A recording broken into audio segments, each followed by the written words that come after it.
Anyone got a question? I'm happy to take a Q&A. Anyone got some questions for us? Could you please just grab the mic? Any questions? Surely. No questions at all? So yes, Glenn, please write down your questions because you'll get a chance to ask them.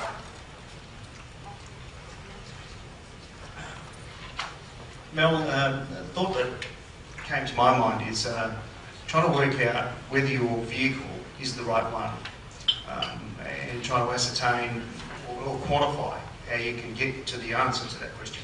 Can I get to that? Yeah, sure. There's about 50 slides on. Okay? Wouldn't be right for me to get into it here. But great question, thanks, Glenn. One over here.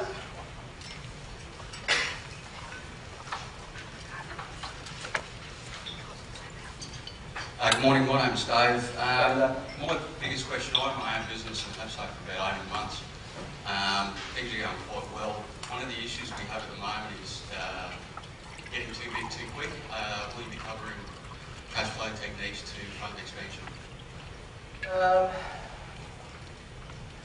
Not per se. If that were the case, without knowing the detail, the first thing I'd be doing is putting my prices up. Done that this week. Do it again. And keep doing it. They should have sticker shock. They should be shocked at how expensive it is. Okay? Not the opposite. Most people say zero resistance selling. That's bullshit. What it is? What is it? Bullshit. You want resistance. Do you know why? Because you know you've pushed the envelope and you've tipped people who would, you've taken it to the limit of what you can afford to charge and you've shaken the tree sufficiently. So it's probably not who I am in terms of managing that thing. But one of the things I will introduce you to is how to make all of that problem you have somebody else's problem and get them to pay for it. Does that make any sense? Okay. So where there is too much business, I want to sell it as an opportunity to somebody else who wants it more than I do. I hope that's not being too mysterious right now. But let me say to you this.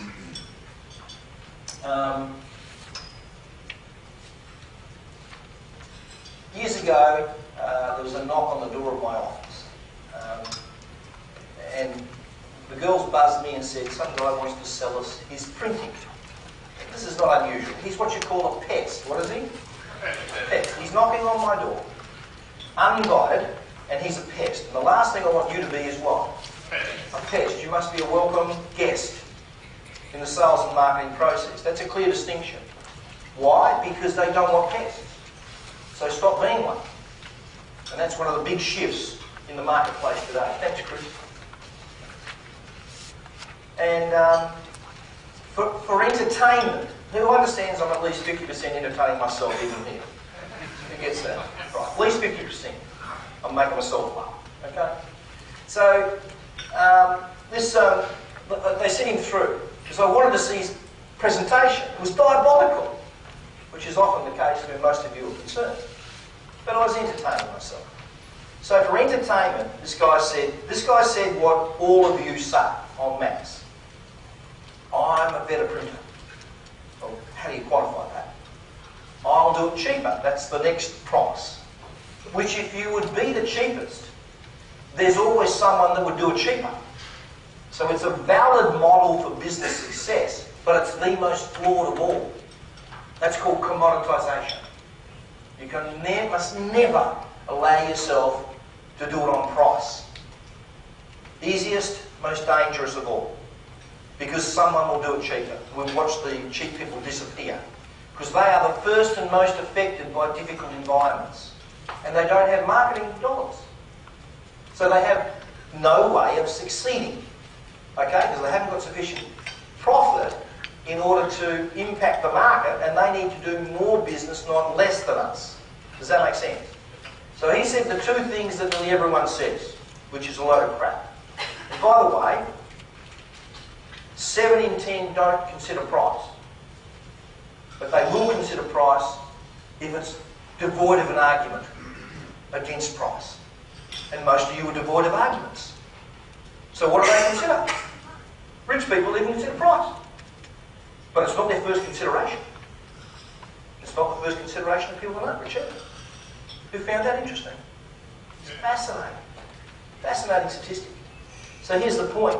So I said, this guy did his thing. I said, assuming you are better, assuming your price is as good, or better, and assuming you'll produce my products that you haven't even seen yet, you tosser, better than you're saying my present printer does, I want you to buy my business off me. Now what does that mean? Well, I did 680,000 on average printing the previous 3 years in a row with one printer. So I said to this guy, I did 680 grand. And I'll guarantee I'll do 680 grand's worth of printing with you next year. How much are you prepared to pay me for it now? Do you get that? I sold something a supplier, I sold him future work. Is that okay? Yeah. 2 bloody righties. Do you think about that? Have you attempted? That's money out of thin air.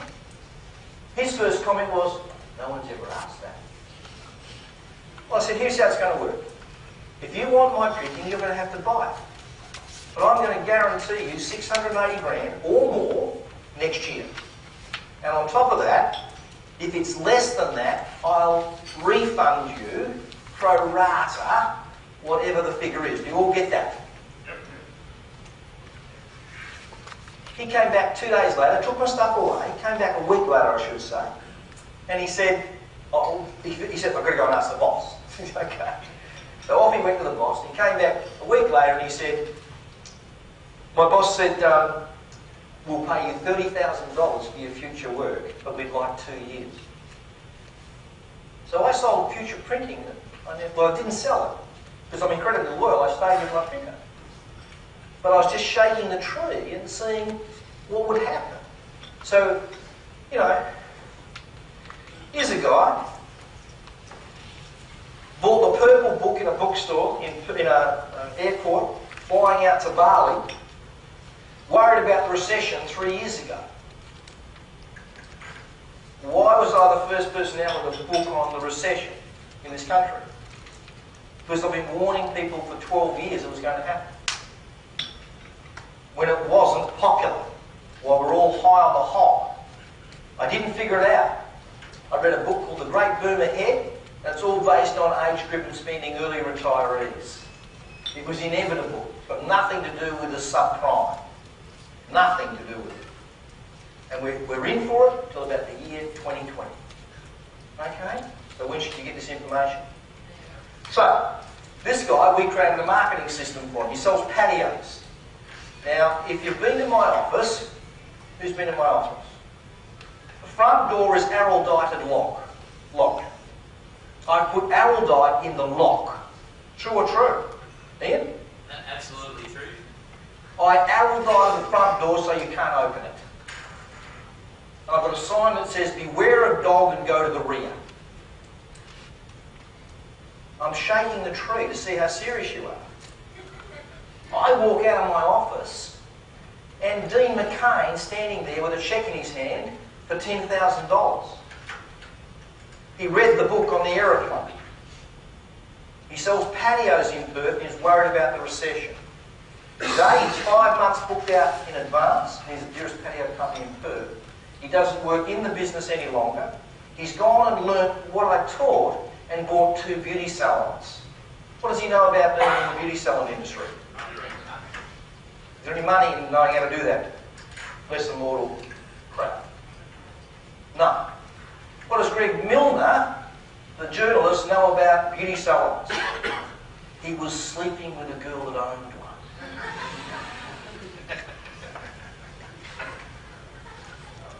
That's enough. He rang me up and he said, Mal, I believe you've got some stuff on fixing a beauty salon. My girlfriend's going south. I said, mate, come and get the box. I've been collecting it for 3 or 4 years. Because I was going to go after that niche. I wish I had. My mob was so ugly compared to the beauty niche. You get my drift? It's a whole bunch of girls trying to look better than each other. Mate, I've got to tell you, they're real also, and he makes millions of bucks, and they look a lot better than you, Steve. A lot better than you. You would want that niche. I know you. You would want the niche. I stood on your stage and said, that's it, I'm firing my whole crowd. I'm going to be a competitor, Rick. Get to the point. Because we created a marketing system, weapon, of mass destruction for him, and I'll reveal those to you later if I get a chance. It's not my intention today. His biggest problem is too much work. So he gets to charge what he's like. Similar price problem to you, right? So he has salesmen that go out and represent his company. So what I got him to do was I got him to sell the rights to sell for him as a business opportunity. Is it starting to make sense? Yes. Should they just be able to sell when he's created a weapon and he's the best seller and marketer of patios in Perth? No. They should buy the right to sell. What have I done with all the problems? What are they like as employees, my friends? Second biggest problem I get from you is staff. That's number two. So I just shifted the whole problem to them as staff, but now they've bought it. Could he charge them 25 grand with 5 grand down and finance money that never exists and get interest on money that he never had? Oh my God.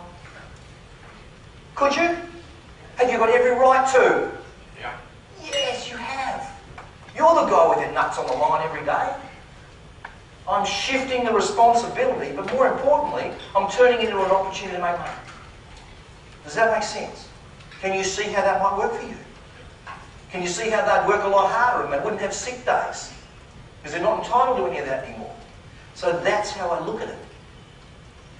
He came into the office with the problem. Do you know what else? We get them to pay for the marketing. Give me a hand. Come on, guys. We get them a business opportunity, and then we get them to pay for the marketing. It's as sexy as I get. That's it. I'm done. I'm going home. So, all right. Did that help? Did that help a lot of people? Can you now view your business differently? You know, your suppliers aren't entitled to your business.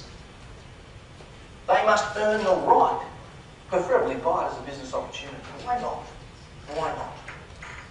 Great question, thank you very much. Okay, shall we move on? Right, that's what it's all about. More importantly, the 7 laws of Steve Wellman. Choose to own and develop. I did run through these, I won't do it again. So why is this the most important training you'll ever do? Because it's the secret, behind the secret, behind the secret, behind the secret, behind the secret to every massive success on the planet. That's why. It's it. It's the thing I worked out at 22. It's the reason I could buy a house with it today anytime I feel like. Because here is the secret of all secrets. You want it? Yep. The secret of all secrets is the greatest product on the planet is the opportunity to make money. And some of you have been around me, you know it, but hear it through different ears today. The longer you will stay in the commodity service product industry, the poorer you will be. Think about it. Why is Jerry Harvey an enormously rich man? Is it selling white goods? Is it? No. He sells people an opportunity to franchise premises in his premises. He's knocked off the McDonald's model and they're paying off his what? Pardon? His real estate. So he's a real estate owner. What's the real estate market? The opportunity to make money. Why is Frank Lowry one of the richest men in this country? He owns shopping centres and he leases you the opportunity to make what? Money. What did I just do to your business? I turned it into the opportunity to make money for someone else. And I do it wherever I can. Why is Bill Gates one of the richest men in the world? Is it crappy software? Is it shitty software? Can you be one of the richest men in the world selling software? No. It's shares in Microsoft. Steve Jobs, is he arguing with the richest man? Was he arguing with the richest man in the world? Was he? Was he the richest man because of computers? What's the share in Apple worth? What is it? What's the share market? It's the opportunity to make money. But why is it Jim's everything? Because he mows lawns? No, because he turned what he did into an opportunity to make money. That's why. Let me explain it another way. About 12 or 15 years ago, I was in Brisbane and I wanted to buy a Mazda. Two, actually. It wasn't to eat, it was to auction. I was talking in front of a small crowd that night, and I used to do an auction where I auctioned a Mazda, and I added massive value to the Mazda. And people would pay me, the most I've ever got is $65,000 for a Mazda. That's real money. That's right in the checkout. It was still just a Mazda. But it's a wonderful demonstration of everything well, not everything, but a lot of it. So here's how it went. I walked into a 7-Eleven that's still there in Brisbane, and I said, "Can I have 2 Mazdas, please?" And then I asked the owner, or the guy behind the counter, "What is your best-selling chocolate?" I knew the answer because Mars was stacked everywhere. And I said to him, he reached out under the counter and he pulled out 2 plastic bags full of Mars wrappers. In those days, Mars used to say, "Buy a Mars and a chance to win a Mars." Do you remember that? They still do it, don't they? What do they say today? They said 1 in 6 is guaranteed to be free. Guaranteed has been for 10 years. So they often put on the side of the Mars bar how to win one of 3 prizes of $250,000. How to win one of 3 cars. How to win one of 100 fridges. What has any of that got to do with a gooey Mars bar? And in fact, Morrow, the Cadbury's product, is better. What's it got to do with chocolate? Absolutely zero. Mars are number 1 or number 2 in the world. With a gooey chocolate bar that's not the best. Interesting, isn't it? So those bags were for the rep that comes around. They use the clunky system today, and she counts, generally a woman, counts the Mars bar wrappers and gives the retailer back their Mars bars. Because they've given them away free. Do you understand? Does that all make sense? Yeah. What's important is the next question. I said, why do you stack Mars everywhere? He said, because every time I buy 200 boxes of Mars, Mars give me 40 boxes for free. What's the number 1? Please write this down. Fear, frustration, want, desire, of need of your clients. What was the number 1 fear, frustration, want, desire, and need of someone that ran a deli? Come on, sharp pencils, I'm not going to do all the work. What is the number 1 fear, frustration, want, desire, and need? Profit. Nothing comes close. Paying the bills on Friday. Your your margin on chocolate is 18 to 23%, you're going broke. That's what it is. You're going broke. It's called slow broke. You know, you'll be tortured to death in business. That'd be fun. Won't it? So I don't know when you're going broke. It's going to be a slow, torturous death. So, and that's provided someone doesn't steal one or eat one. But hang on a minute. The last 40 boxes, I make 100%. Mr. Retailer, where am I stacking that sucker? Absolutely everywhere. You're right. Who said that? Thank you very much, brother. You're playing full tilt, aren't you, buddy? I've been a retailer. I got out. Well, it's another story. It's another story. So, they turned Mars into what? Well, an opportunity to make money. You have no valid argument against it. And the sooner I get you thinking that way, the sooner you're going to be disgusting me.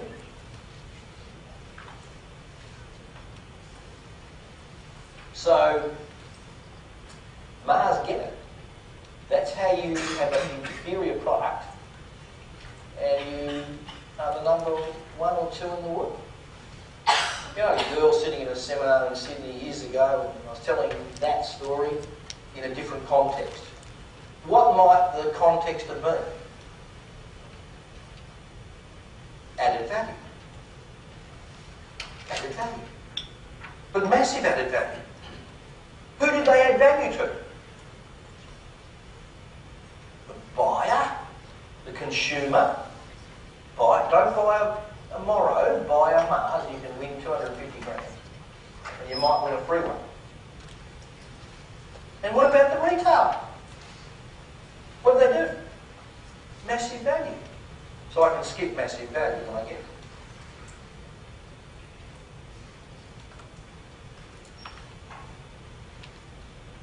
What else did they do? What else did that principle do? This is key. It's not in your notes. Yeah, very true. Here's what it did. If you just get this, it's going to be very hard for you to lose for the rest of your life. It's giving away part of a profit you don't have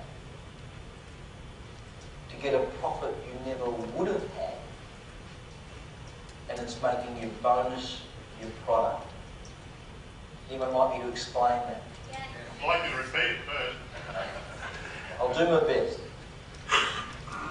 It's giving away part of a profit you don't have to get a profit you never would have had. How often would you give away a profit you don't have to get a profit you never would have had? Every day, every minute of every day. How often? Every minute of every day.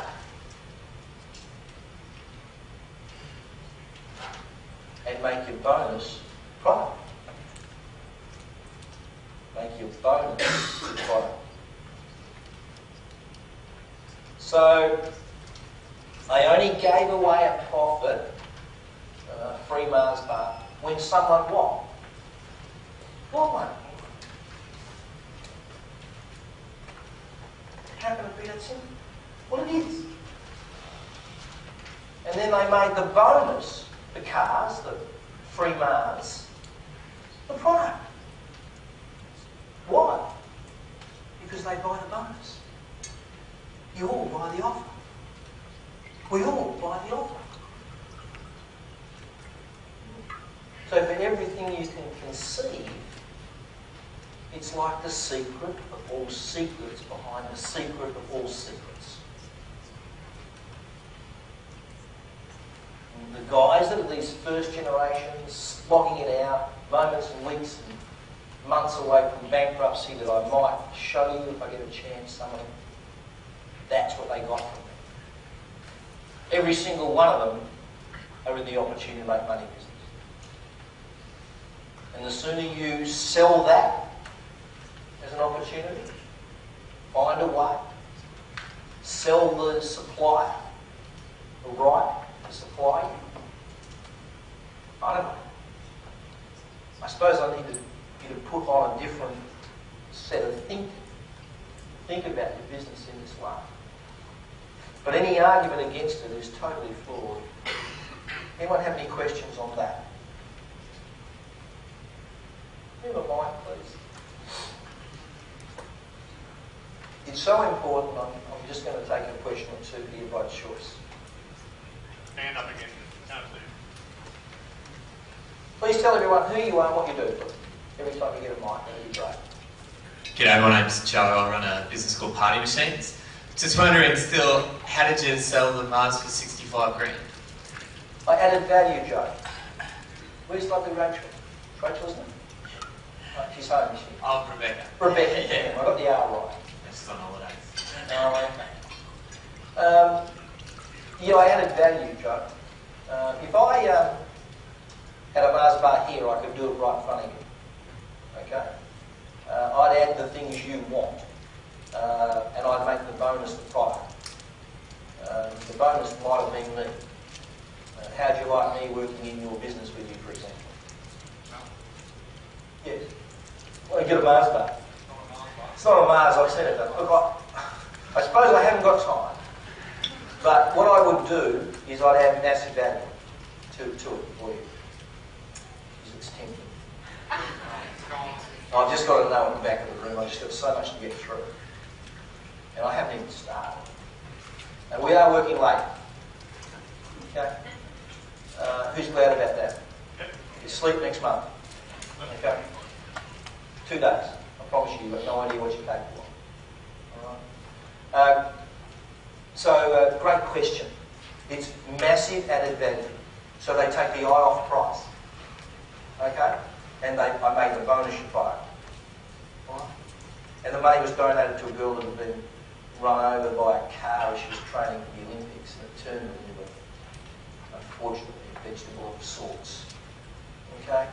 Got a very emotional thank you video from her in a beds. You know, these things happen in a nanosecond, don't they? The car went through a pack of riders, and unfortunately this girl didn't do the same. So that's where the money went, to a great cause. Okay?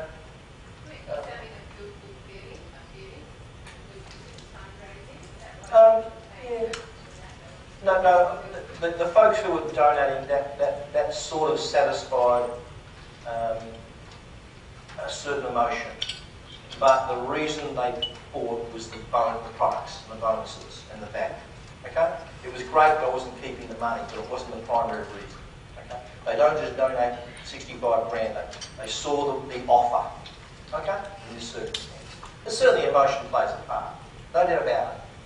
If you make them cry, they buy.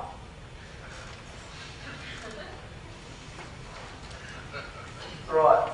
All of these guys, there it is there. We're putting all of them. 2 days ago, Jason and I hadn't done one PowerPoint for this presentation. So 1.5 days is what you're seeing here. So I hadn't, admittedly I could pull from places to pull it together. There's also new material. So every single one of those folks was sitting where you're sitting at some point in time. In most cases, they hadn't figured out the opportunity to make money. In other cases, they were doing it by accident, but didn't know how to capitalise on it. This is Greg Milner here. That 5 million, all that's way under. My tentacles go that deep. It's behind everything they do. All of this knowledge, if you like. And we could create another 10 slides or similar like that. And that hasn't, the numbers aren't updated. Pat Mercedes paid me $130,000. But with what he paid me, he made 5.6 in 2 months. So here's what you need to know. You need to sell the opportunity to make money. And you need to sell money in a vacuum at a discount. Money in a vacuum at a discount. Let me explain that to you. When Pat paid me 130, I was the only logical choice of who could teach him what I taught him. Matt and Amanda Clarkson paid me $51,000 for 2 hours. They made over $2 million 4 weeks later. Anyone been on their boat? Into their new house? This is where it all comes from. I mean, I didn't create it for them. I explained all of this and what to do. And I shared with them particular clothes on their feet that they bought the rights to use, that I invented. All based on psychology.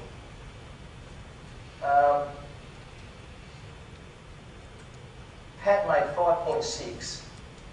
So I sold 130. Who thinks 130 is a lot of money? Yeah. But I sold money at a discount.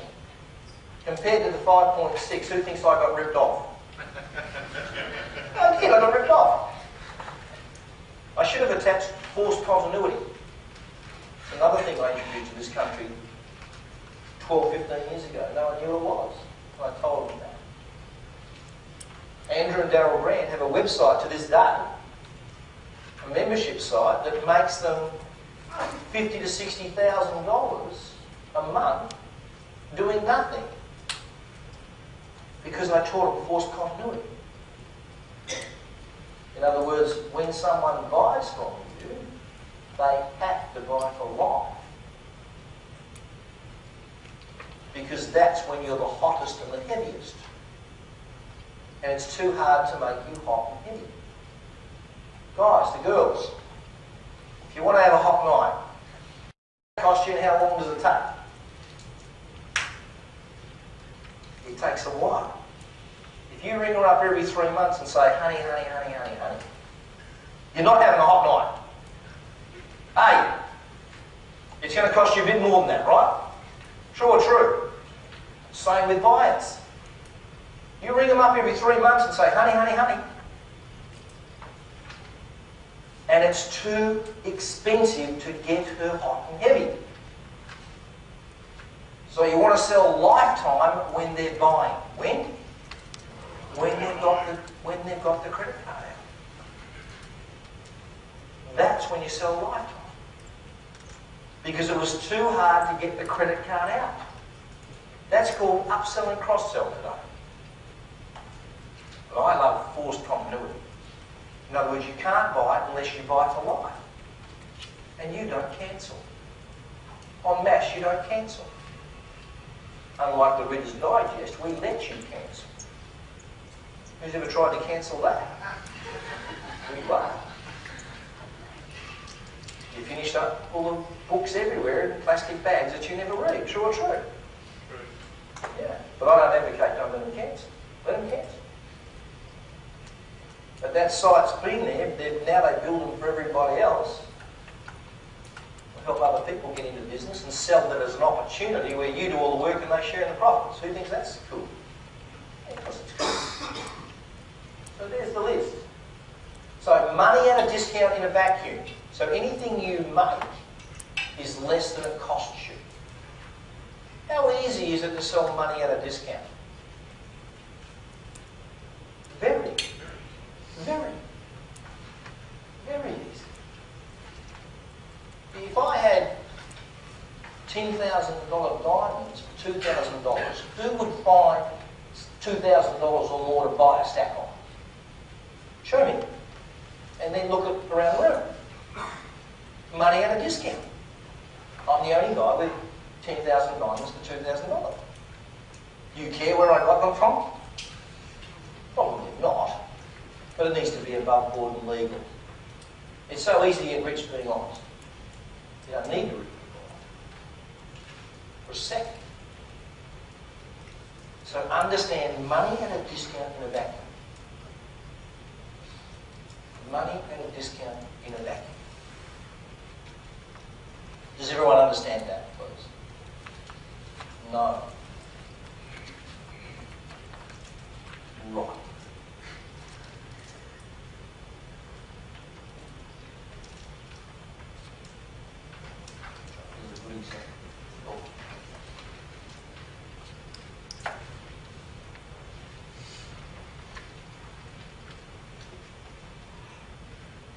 These guys, Carl and Mark Sells. A text message on my phone this week, this week, from Mark. They sent out a fax last week to mechanics. The fax did $93,000. Mechanics who had never bought. When they came to me, Carl, the good-looking one, attended my 2002 boot camp. It was $2,995 with a double your money back guarantee. Back then you could charge for this. Mostly you've been conditioned to free, and hence you won't pay anymore. That's a fact. This was $2,995. No one hit me for a refund. They came to me to dig the well before they were thirsty, to learn marketing. They went away and I didn't hear from them for 3 or 4 years. And then one day they rang up my office and said, "Can we talk to Mel?" They got through a couple of days later. And said, well, first I need to tell you what they do. They recondition motors for cars. In other words, a motor gets cracked or buckled or bent, and it's carbonised or whatever it is. And you send the motor to them, the mechanic sends the motor to them, and it goes through their factory, which is spectacular. There's guys with coats on that do a process, and the motor then moves around all the 20-odd stations. And each person checks the other person, and it's wonderful. And they're all going friggin' broke. Because it doesn't matter how wonderful the process is, or the product, or the service is. Because the government, in their wisdom, introduced a GST. And a phenomenon happened. And that phenomenon was, they gave tax breaks to the car industry so that it wouldn't be impacted. So here's what you did. Overnight, you stopped repairing your car. Instead, you bought a Hyundai for $8 a week. Brand new. And John Hughes, or your equivalent of that car dealer over here, or in Sydney, gave you $2,000 or $3,000 for your old bomb. The world changed. In other words, that they were leaders in their field, and they were, well, Mark wanted to take the stage volunteer at National Achievers to tell his story. Did he tell you how much in debt they were and how many weeks away from bankruptcy they were? Not far. Wives, girlfriends, kids, houses, cars, 40, 50, 60 staff, all going home. The system was spectacular. They fixed it. Yip-de-doo. They rang up and said, "Mel, can you fix it?" I asked this question. Do people still buy it? Could I fix it if no one bought it? No, I don't care who you are. God herself. She ain't fixing it either if they don't buy it. So I said, "Get on a plane, pay me 25 grand. They did a fax last week that did 93. Who thinks the 25 Gs was cheap now? Come on, guys. Yeah. Money at a discount in a vacuum. I was the only logical choice of who could fix it. That's the vacuum. There was no one else to call. The 25 Gs, you can't get that anymore, not even close. But I still remember Mark's Adam's apple going up and down. Because could they have afforded 25 Gs back then? No. Did I have the right not to hit all their credit cards and play fair and give them my best word? That's what my job was. Fix it if I could, play fair and hit their credit card. You get that? Yes. Absolutely. It's called an exchange of value. Would I do this for free? No, and nor should you. No amount of money should interest you in the task of doing free. None. Because it's our goalpost. We're taught there's none. We're teaching our kids there isn't any. You know, no best players in the sporting arena. What's going to happen when they get out in this world? They're going to get eaten alive forever. Because there is rules and measurements out here. So you have to hit their credit cards and play fair. Be honest, give them your best stuff. Try and fix it, but don't play God. So Mark says that they could afford $5,000 5 months in a row. And that's why they bit the bullet. But he said when we wrote that cheque out, they were $280,000 or thereabouts in debt to the tax department. Is that my problem? No. The story is somewhat changed today. So I sold money in a discount. Money at a discount in a vacuum. Do you understand it now? Yeah. Less at the back. You got it? Okay. Got it? Okay. Yes? Good. Okay. I also turned the motor into a profit centre. But I did it when? In the first 5 minutes I were in my office in Perth. I have a son. It's called Taste Like Chicken. Alright? We're all going out to tea tonight. Who's coming out?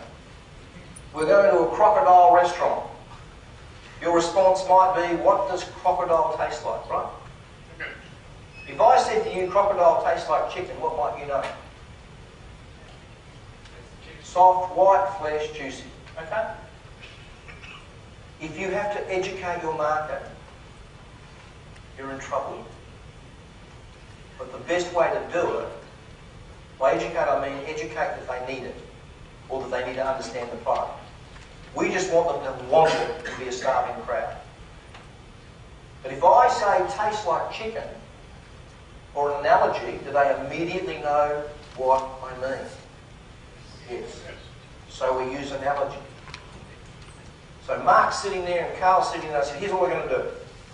We're going to turn your motor into a profit centre for mechanics. We're going to tap into the greed gland of mechanics. What is it? The greed gland. He said, did you just make that up? I said, well, sort of. But it all tastes like chicken to me. I said, we're going to knock off the Subway's card. Remember, I've never had an original idea in my life. We're going to knock off the Subway's card. He said, we're going to give away a motor. It's going to be buy 5 motors, get the 6th one free. Whatever it is. I said, by the way, no weasel clauses. I said, I don't care if the 6th motor is a Mercedes. Are most of them Mercedes motors? No. No, they're Fords and Holds and Toyotas. No weasel clause. You get that? Yeah. Off you go. And they went back to Melbourne, and Mark's and Carl's an accountant, he did his sums. He came back 3 months later, he said, we can afford to give away 1 motor in 6. We've done our maths. When do you give away a motor? After they've bought 6. The following. Who would give away part of a profit they never had? You get a profit they never would have had. Thank you. And you've done your maths and psychology. Can you lose? You can't lose. It's impossible to lose. Damn. High probability of success. Incredibly high probability of success. And theirs today is every major mechanical repair company buys their motors, including Renault and Kmart. We sent a 6-page sales letter to Kmart in Sydney. And they don't, of course, emotional direct-response marketing doesn't work, does it? It's all bullshit. Well, the Kmart guy rang back and said, we sent lumpy mail, that's 3-dimensional mail, and a 6-page sales letter, and said, when you buy from us, we want to be a profit centre for you. We want to help Kmart make more money.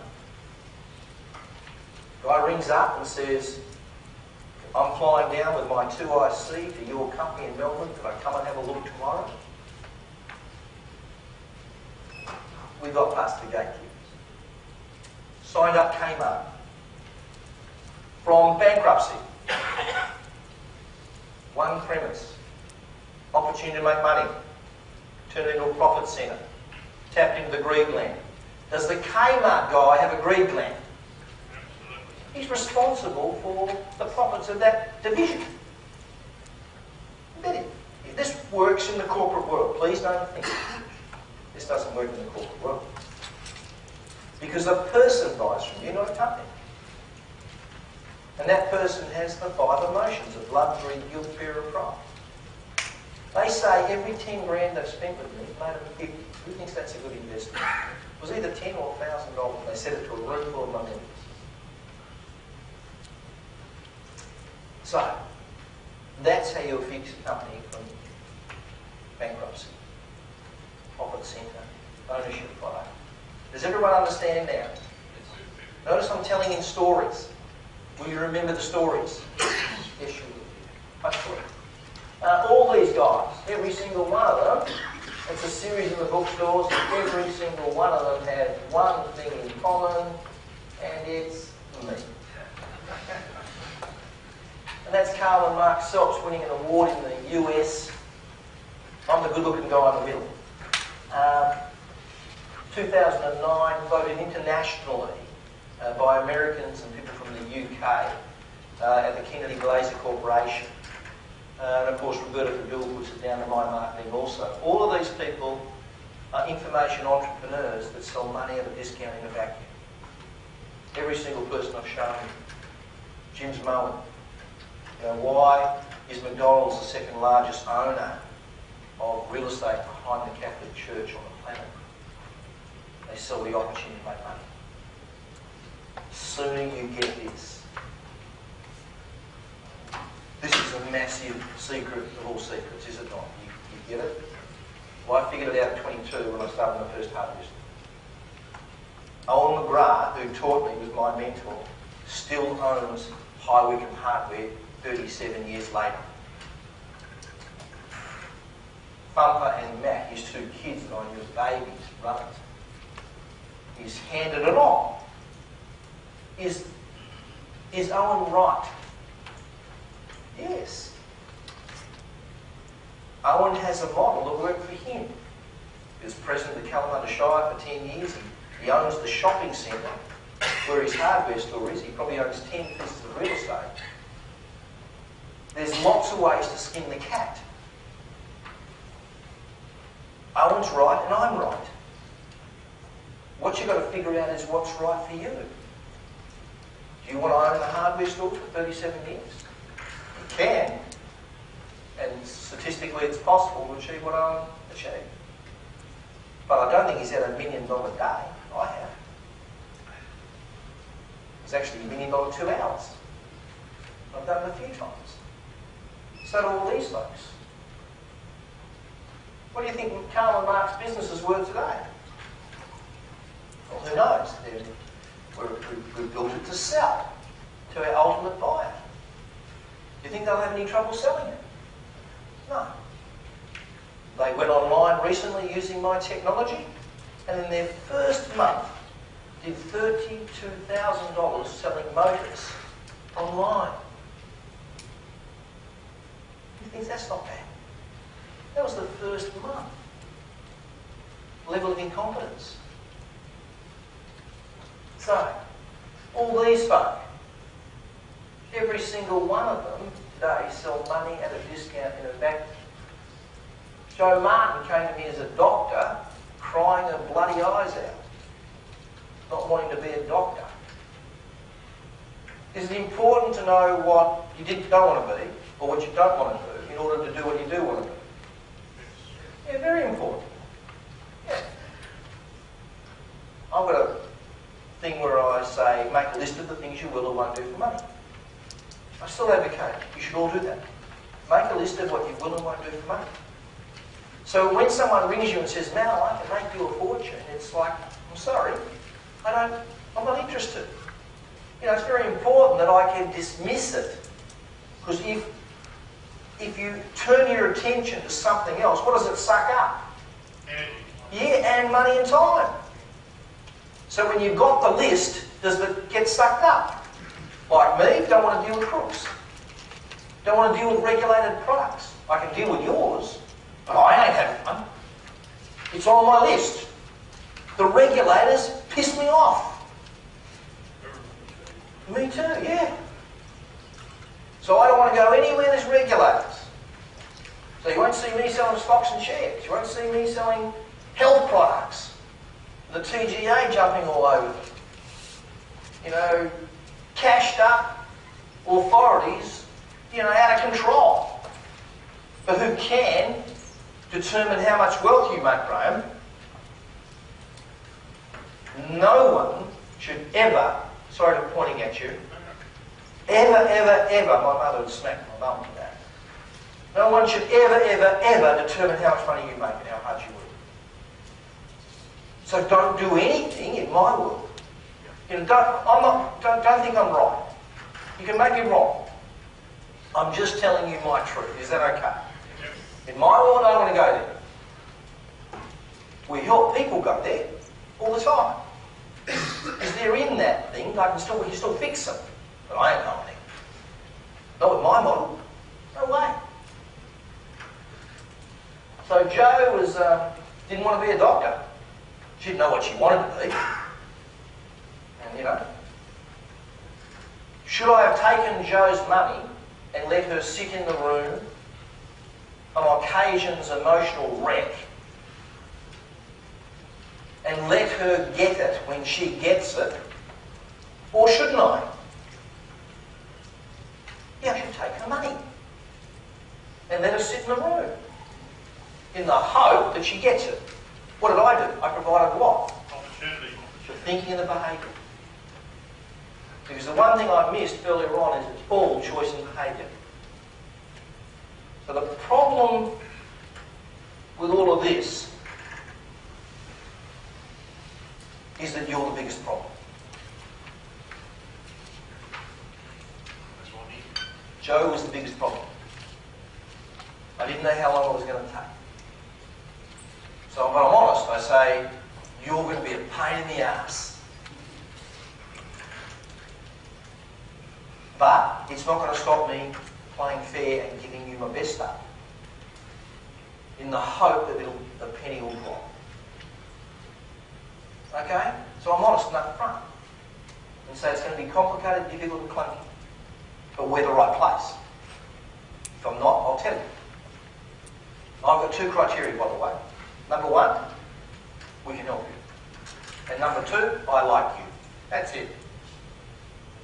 If you're a pain in the ass, we aren't doing anything. And, we know who's taken on pains in the asses and regretted it forever.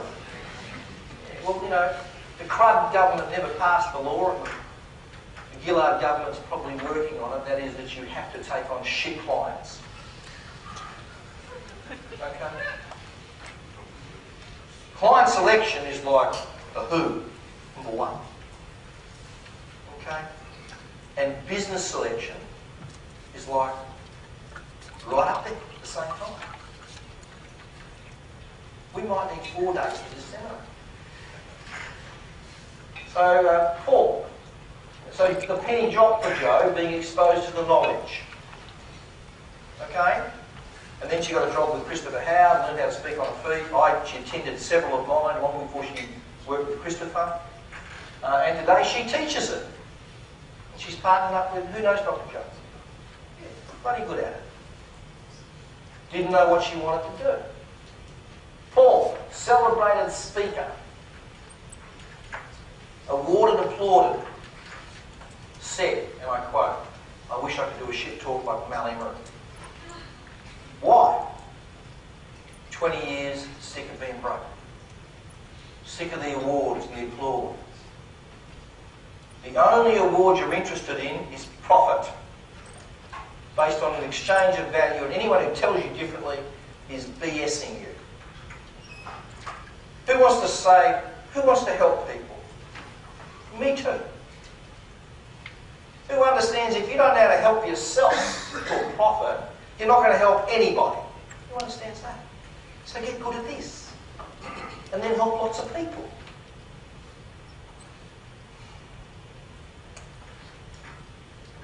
So Paul got all the awards at an event I went to, and I got the money. He needed that aggravation. Because that's when he said, that's it, I've had enough, I'm better than you. Yes, you're right. Okay.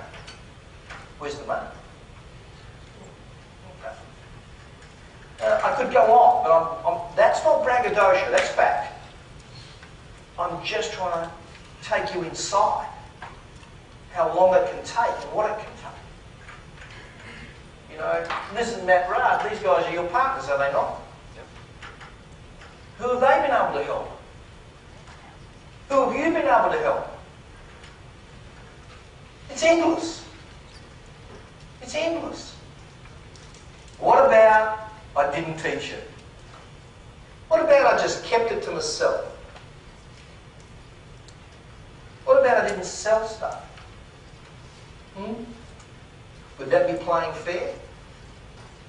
I don't think so. You should play fair too. Who helps people? Get good at this thing. And you'll help a whole lot more. And they'll pay you a whole lot more for it.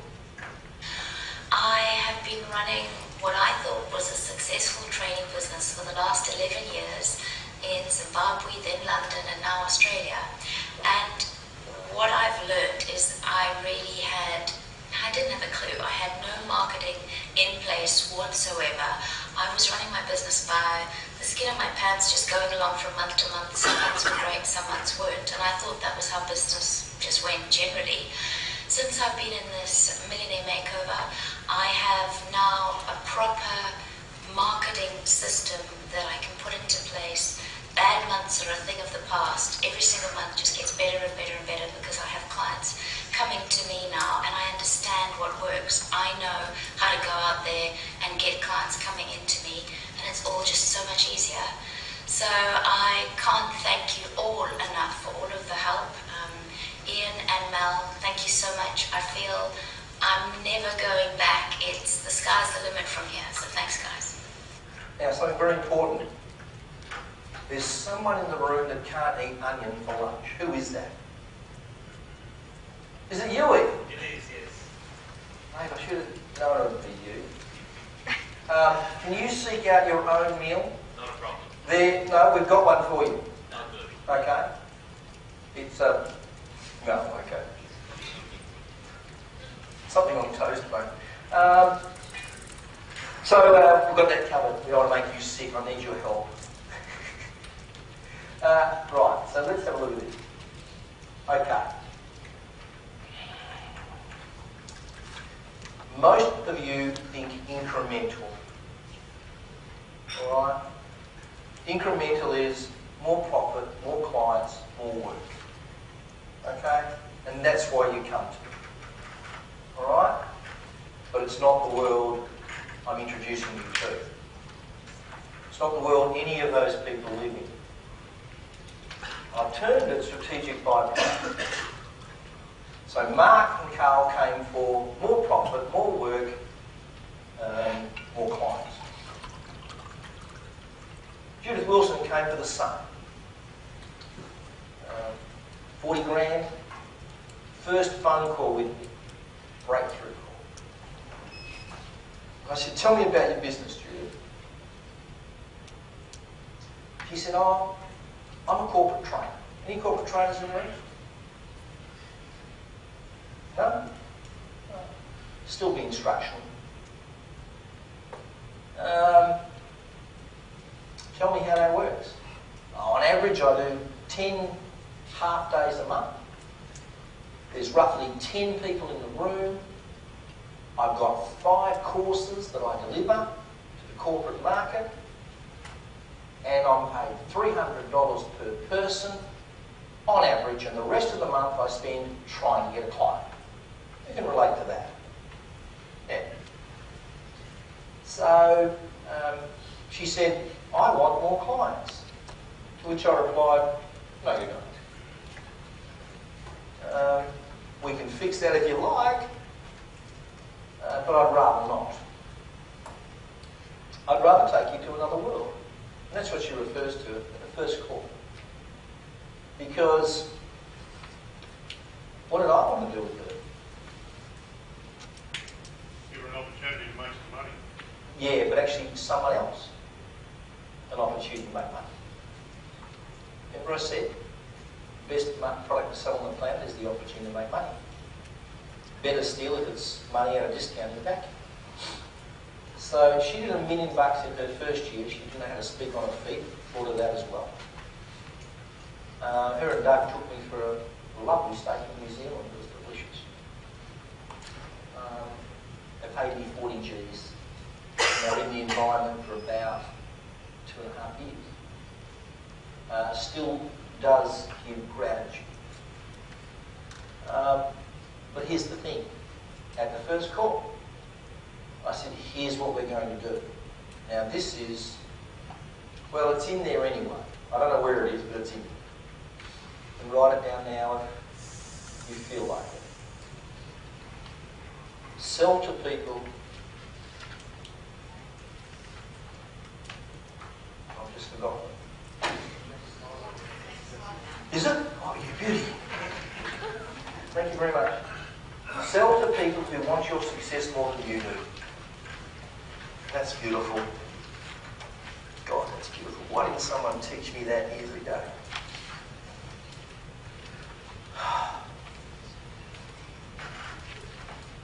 So I said, is there a bunch of people who would love to be corporate trainers? Is there? Yeah. What do they like at getting a client? So, what do they like at finding their own course? They think the product's the important thing. They're wrong.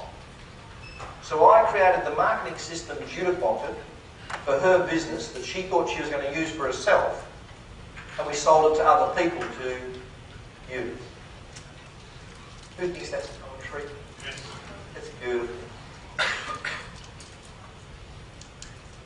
And I made the bonus you play. And I sold money at a discount. And I'll show you something else. Really, really nice. Elegant is how I like to describe it. So that's what we did for this girl as well. So then for Judith, we created a marketing system that she sold to other people as an opportunity. So she sold herself, what she did, to people who wanted to do it more than you do. Jim's Mowing sells opportunities to people who want to do it more than he does on the mower lawn. Does that make sense? So does McDonald's, so does all of them. How can you sell you? Sell to people who want your success more than you do. Who wants to do what I'm doing? Teaching people. Yeah, interesting. Why do you think people pay to learn to do that? Because they actually want to be you, in a sense. Okay? Who'd love to be a business coach, help people in business? Yeah, fantastic. Already are. But successful alone, in your own right. So, this girl, Jennifer Elliott.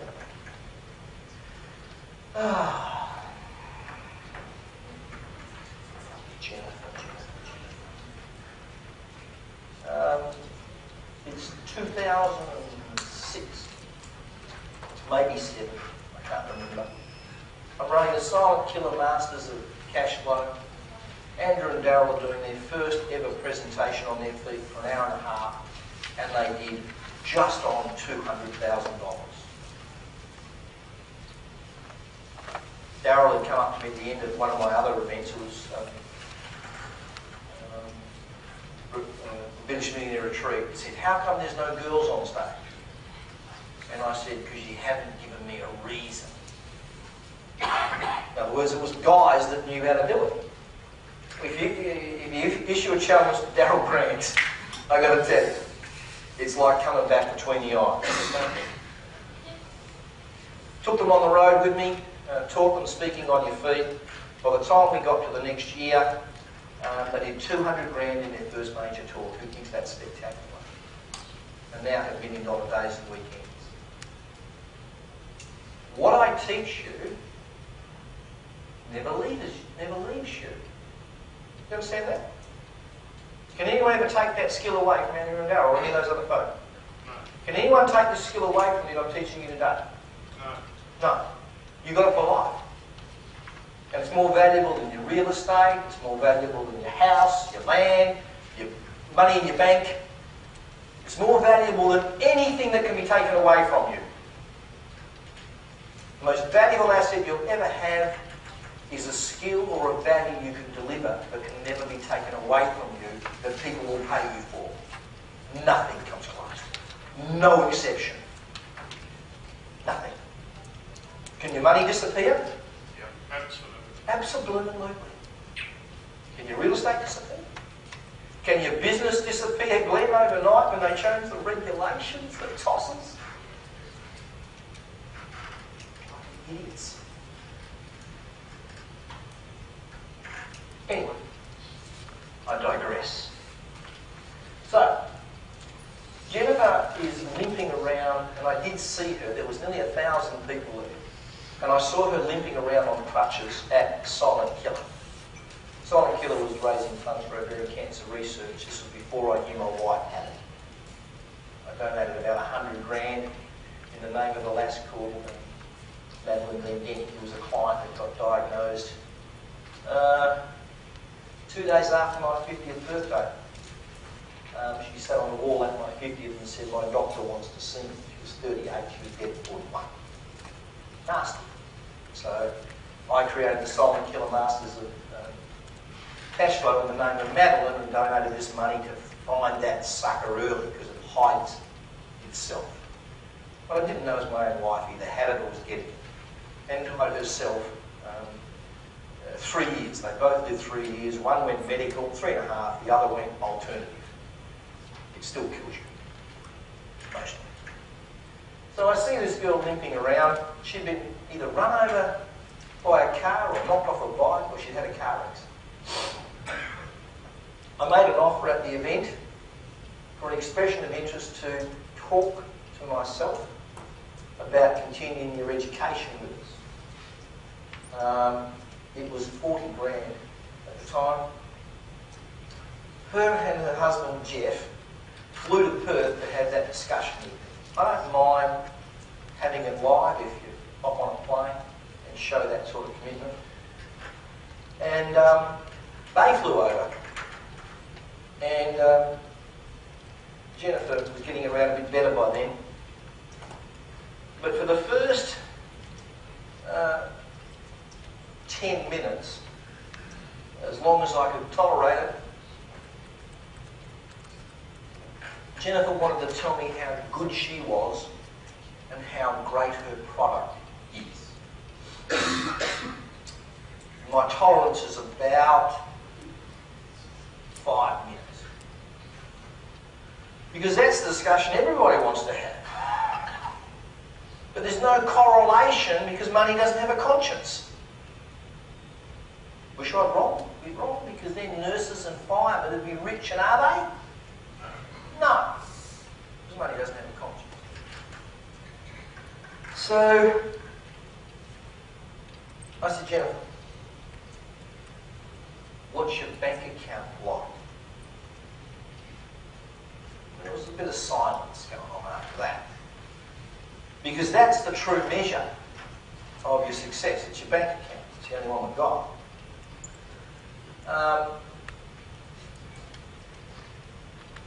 She says I said shut up. Now I did not say shut up. My mother would turn in her grave. She brought her son up better than that. I did say something like, and Jeff was there, that's her husband, and he says it better than she does. And that was, I said, look, Jennifer, your bullshit is getting in the way of a pile of money. You got 2 choices. Get out of here now, or allow me to help you. And you've got 10 seconds to make up your mind. Wisely, she chose to stay. Who thinks I was rough on Well, yeah, because she knew it all. Can I help anyone that knows it all? I don't think so. Like, is 40 grand going to interest me in the task? No, aggravation. Beginning to end. So one, I had to shake her up. I did her a favour. There's not many people say it to Jennifer. Okay? Jennifer's a woman with balls. Women have them too. Okay? It's like a metaphysical thing, not a physical thing. By the way, through that stunned silence, do I change my message based on your gender? No. Not bloody likely. No. Should I? No. Because women have them too. But generally I only appeal to women with them. Okay? The others are, I knew I didn't like all chubby guys, all that sort of stuff. I knew I didn't like you. Who thinks I'm a kind and loving parent once you pay me money? It's my members putting their hands up. See, they know the real Mel. Can I afford you to see the real Mel? No. No, not out of the gate. You've got to Araldite the door. You've got to beware a dog. You've got to be walking over broken glass butt naked, or otherwise you're... Who wants to go to the bottom of the friggin' mountain for the expert? Do you know there's plenty of them there? How much do they get paid? Jack shit. How much? Jack shit. Exactly. By the way, Robins and Wise guys swear much more than that. Don't they? Yeah. So, Jennifer gets on the plane. Jeff arrives. And I said, if you calm down and get that crap out of your head for a moment, that it's a great product and all this sort of stuff, I can help you. And Jeff says, shut up, Jennifer. Can you believe that? He told her to shut up. It wasn't me at all. I remember. Anyway, I did exactly the same thing with her that I did for Judith. She had a, still has, it's called Integrities and Values, as far as I know. And it's a course that you go into the corporate market, and it evaluates staff and how they're best utilised in a corporate market. Does everyone know what they are? Does everyone know what those things are? There's thousands of them. How many is there? And Jennifer wanted to tell me how hers is the best. Ian, is this thing recorded? Yeah. Good. We want this. You want it off? No, I want this. Okay. Who thinks this is great stuff? Who thinks a few people might want to know this outside of this room? Yeah. Don't give it to them. They'll pay for it. Is that okay? Yeah, that's fine. Okay. So you get the drift. She goes into the corporate market. She has 10 people, $300. The same sort of story. And I said, first we're going to fix your marketing, because they came for incremental. What am I doing? Byproduct. Come on guys, stay with me. Stay with the lesson.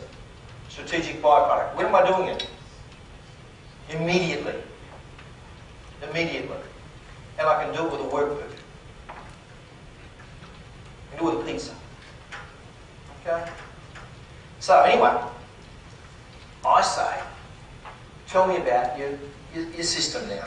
She said, well, it's called Integrities and Values, and I'd already heard a bit about it. And it's the best one on the market for helping business, corporate market, put their staffing in the best place. What are those things called?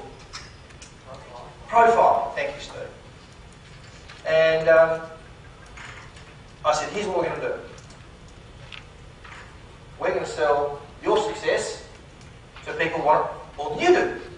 It's nice rocking up in a suit and a tie and doing 10 half days a month, but you've got to give them a marketing system. Because that's the component missing from 38% of franchises are bought back from the head franchisor in this country. Why? Anyone want to have a stab? Pardon? That's true, but let me redefine the question. Why did they fail?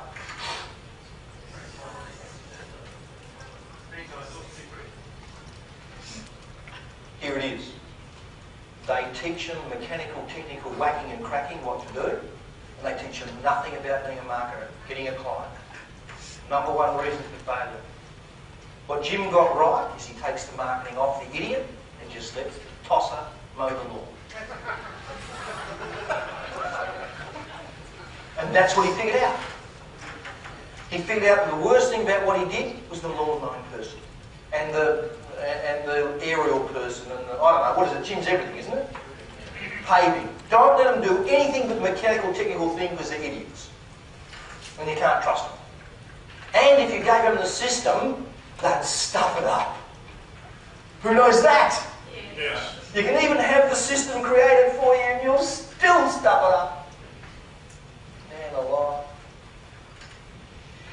Anyway, that's why it's Jim's everything today. There it is in a nutshell. He still does the marketing. That's the thing he figured out. And it's true. You've got to teach him how to get a client, satisfy a client, or do it for him.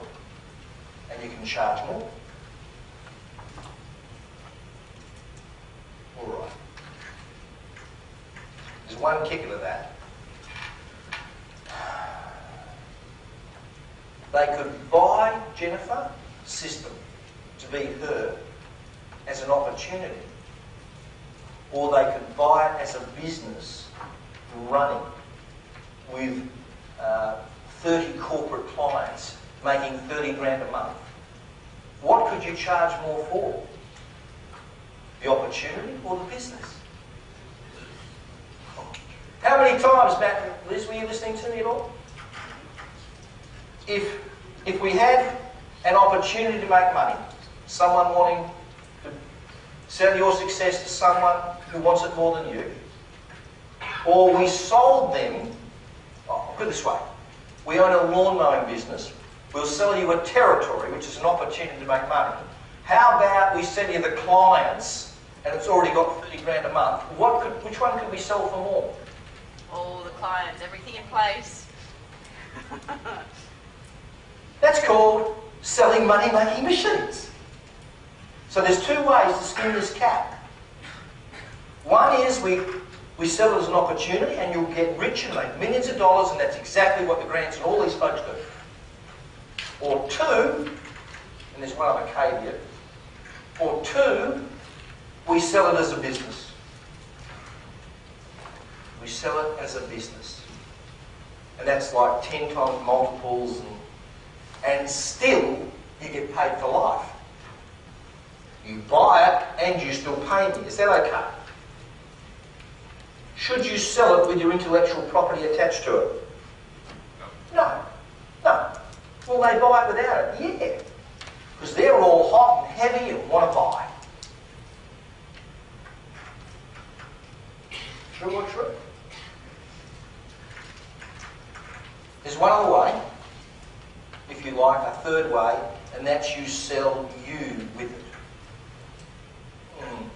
It's not as, you can't get as much for it as if it's a business, but you get more for it than just an opportunity. Does that make sense in the room? Are we getting the nodding? Okay. Sort of. Three ways. Sell it as an opportunity like she did. 15 grand. We wrote the sales material for both of it. We wrote the sales and marketing system for her client, and then we wrote the sales and marketing system to sell it for 15 grand. The worst evening seminar she had was $80,000 to a small room of 12 people, predominantly women.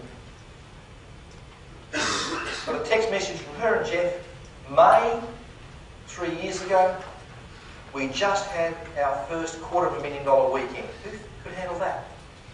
They texted me simultaneously. I know where I was, because I was at a hospice.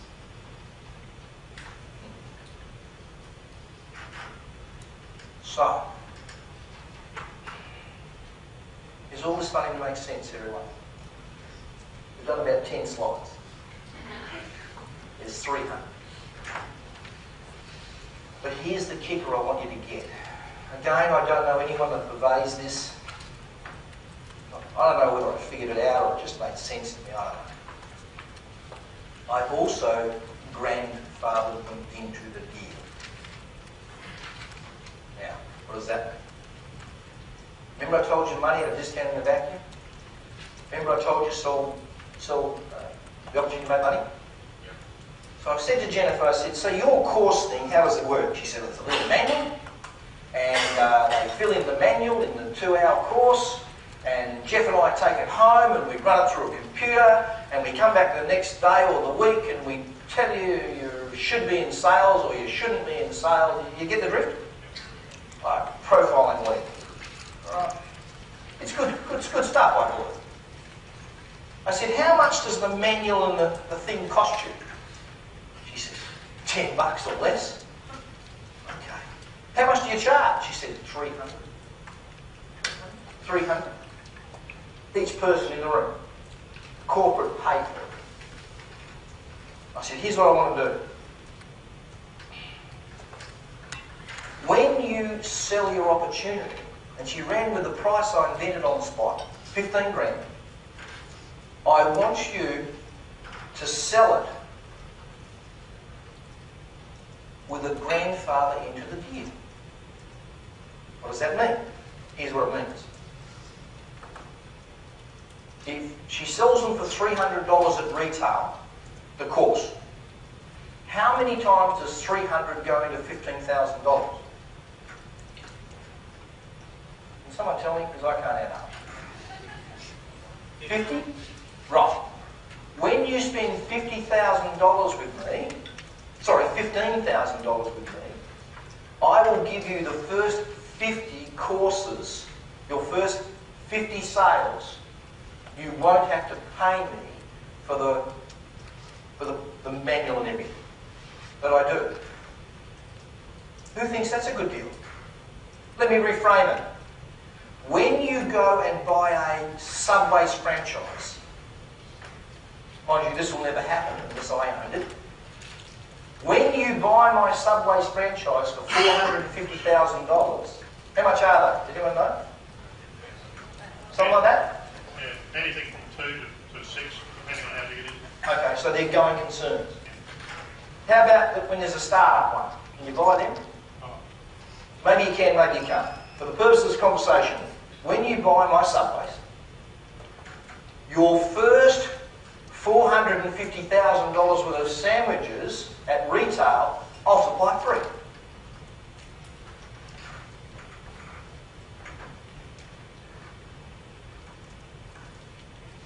Who's you going to buy? You can get all your money back in the first 4 months, 6 months, 3 months, I don't care, whatever. Who's you going to buy?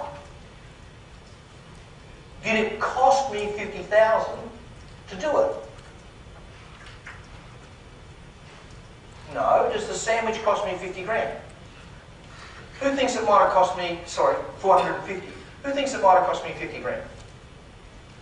Okay, to supply 450,000 at retail with the sandwiches for free. When you buy my Subway's franchise, I will give you the first $450,000 worth of sandwiches at retail for free. Who wants to buy that? Who else gives you a proposition like that when you buy a business? You glad I'm doing it, Matt? Why did you gave me that advice and I did it now? Oh, Don't you remember I sent you the thing? it's not fair, man. Too smart. So here's the deal. One, took the eye off price. Completely. Two, the queue to buy my Subways would be bigger than theirs, would it not? Three, I turned it into a profit centre. Four, I made the bonus the product. Five, I'm selling money at a discount in a vacuum. You want me to go on? It's awesome, isn't it? Thank you, Chris. My daughter sells pizza bars. Licensed and franchise. What do you think I've told her to do? That. You know, you can buy Domino's $5-6 a piece, you got to do $25,000 worth a night, literally, a week, to make what she can make, but I'll go into that later. It's about buying your opportunity to make money as opposed to someone else's. When did I give them the $50,000 worth of free sandwiches? As they needed it. Yes, but when they paid me $450 grand. Oh man, come on. You mean I get 450 and I got to spend 50 grand to get it? Is that okay? Yeah. Who'd like that deal? You can have it. Thank you very much. Thank you. Yeah. You would, wouldn't you? So, it cost me $10. We said, give us 15, we'll give you your first 50 programs for free. And then I got her to charge $95 for her program because she kept intellectual property, and now the price is $500 when they do the courses. For a while it was still $300. Does the person who wanted to be her, are they happy with 200% profit? Yeah. It cost Jennifer $10 and she gets paid for life, $97, and who does the work? And they paid for it as a business opportunity.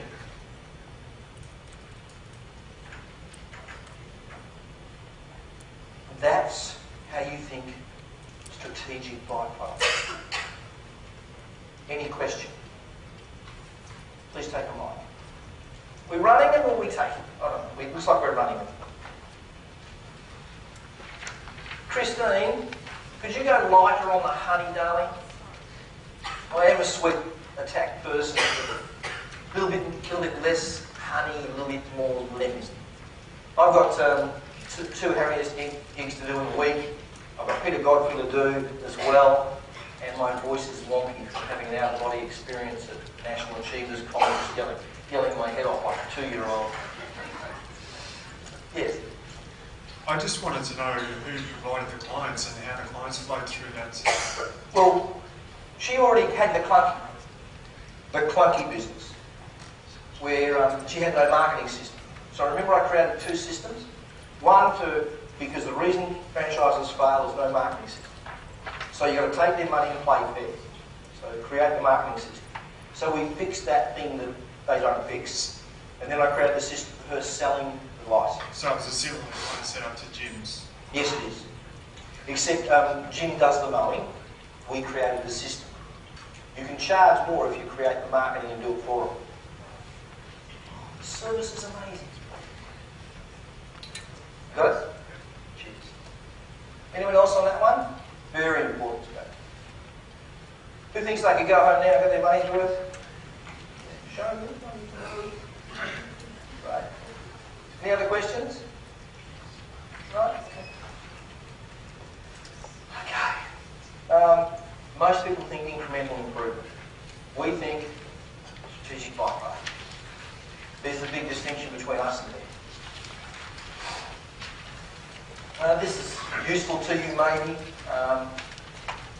This is sort of the hierarchy of an entrepreneur. I don't want to get stuck on it. You can hear this from umpteen know-it-alls around the place, but it's pretty much how it works. Employee, you earn money. Self-employed, you make money. Manager of a business or a turnover. Here's where you want to go. This is where you want to be. None of this. Okay? All the tax breaks are here. Obviously, you pay money, you pay tax after you earn money. So for every reason, you don't want to be in this bottom half, really.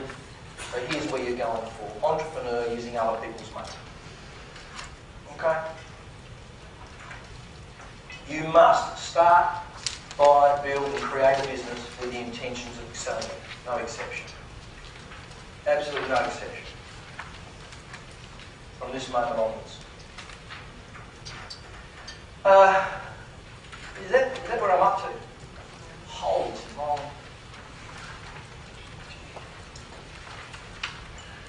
I nearly said it again.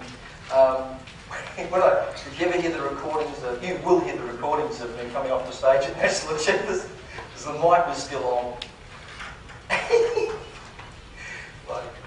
They made me watch it in the office the other day. I hated watching it, but I'm coming off stage and I'm all hot and heavy under the collar, and you hear me say, "Jesus Christ, was that the right time?"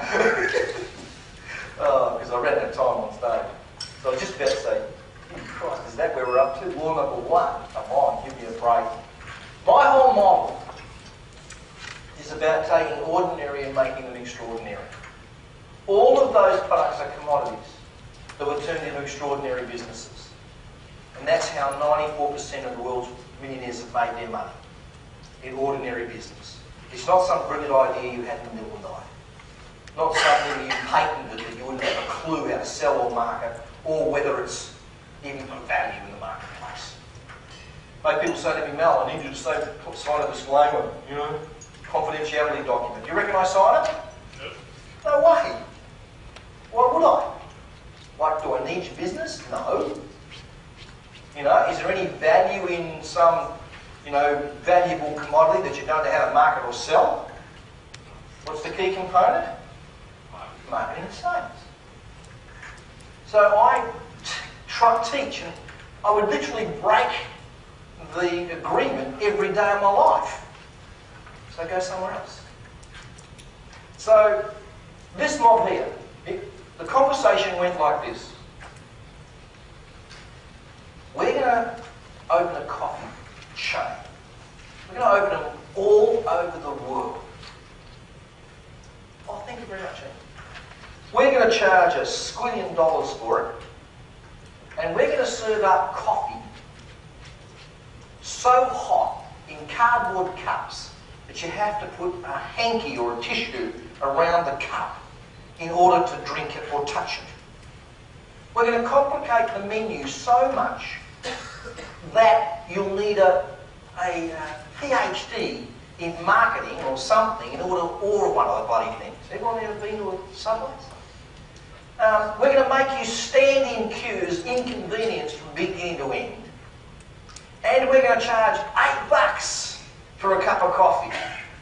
Would you like to invest in that? Anyone want to invest in that? Well, that's exactly what they did. And our goal is to open Subways open Starbucks opposite Starbucks on every corner of the world. And by the way, our ultimate goal is to open a Starbucks in the toilet of the Starbucks. Would you like to invest? No. Well, unwisely you didn't, probably. Because that's exactly what they did. They created an ambient environment. They knocked off a model in the UK where you could come and sit in nice chairs and talk and chat, and they went all around the world. Ordinary, everyday product operating at an extraordinary level. And this is where most people make it. Not something you woke up, not some invention.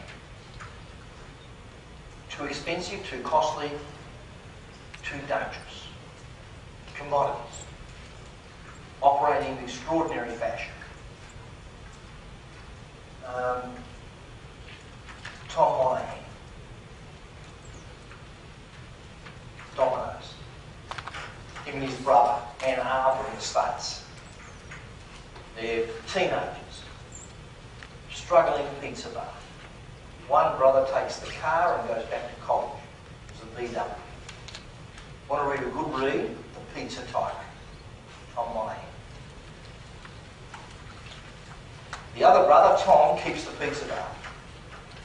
And he comes up with a promise. It's called a unique customer buying advantage. Piping hot pizza delivered to your door in 30 minutes or free. Or it's free. Changed how pizza was sold forever. Did it anywhere say piping hot, great tasting, yummy pizza to your door? Anywhere in there? There's a good reason for that. They did a study and published it.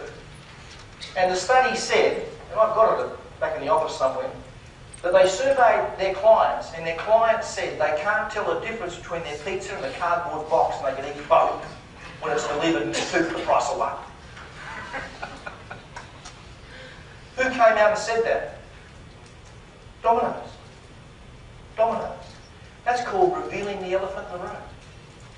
Our pizzas taste like shit, and we're going to fix it.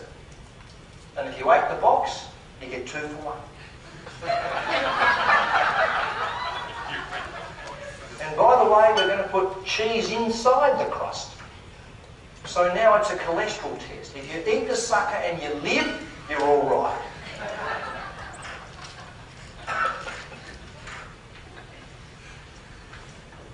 Anyone get my sense of humour?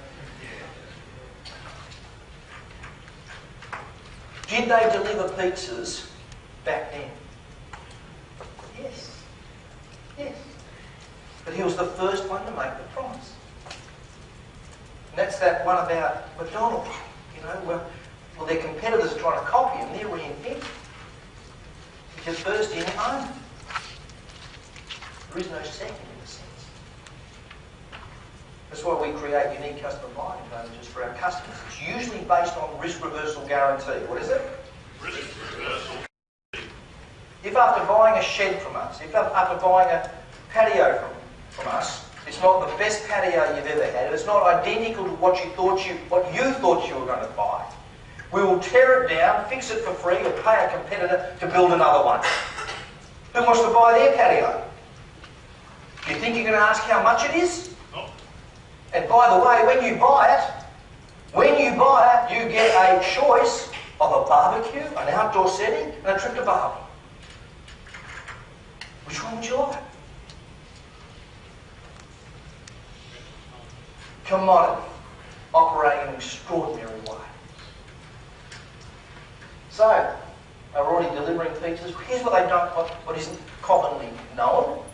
They opened these at the start next to colleges. Why? Because they're smoking that funny stuff late at night. And they didn't want to drive out to try and find a pizza, and they're starving. Did they give a shit what the pizza tasted like at that point in time? Not likely. Not likely. So ordinary, everyday business operate in extraordinary fashion. And of course, everyone else is mopping floors at 3 o'clock as they shut their coffee shop. No money in that. Never has been money in that, never will be money in that. McDonald's. Costs you $1 million. You'll have to work 1 day a year in it. You'll work for a year in McDonald's for free. They have a 17.5% after-tax profit. That term, will you like fries with that, is worth $22 million per day in the States. And you go, oh, I hate that. That was 10 years ago when I first knew the stat. It's a license to print money. What do Hungry Jack's say? Burgers are better. But who cares? They own 43% of the burger market worldwide. And they own the real estate. Which one? You can have a burger business, or you can have a burger business. I made a big mistake once. I tell the story about a cafe I opened. Well, McDonald's used to meet their managers, and I had a cafe in the city. I'll tell you the full story about what I did to it. And they used to come into my cafe to meet, and I must have impressed them in some way. I suppose taking up a closed-up business turned into a money-making machine in 3 months. They were impressed, and they asked me if I would like to have a McDonald's. I replied, no thank you, you idiot. I said no. And I also said I can't afford $1 million. And they said to me, we back, this is my language, not theirs, we back the jockey. We want you. we've seen what you've done to this business, we'll finance you. Who thinks I should have taken it? Oh, God. I was young and I wanted to do my own thing. Okay? Young and stupid, probably. I should have taken the deal. I was offered Subways for Perth. No, not Subways, Cheesecake Shop. Someone tapped on my door at another business and said, would you be interested in looking at, considering the Subways group, the Cheesecake mob? And I said, too hot in Perth, we don't eat cakes. You idiot. Oh, God. All right. Yeah, Ian. Excuse me. Whenever we're ready. No, we're not ready. That's your computer, mate. It's not mine. Let's be honest.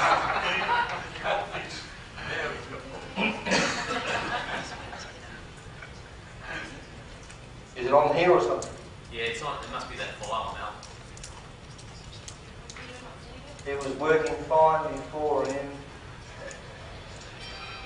Oh, look at that, Ian. No. That's yours, not mine. Can't I blame you? No.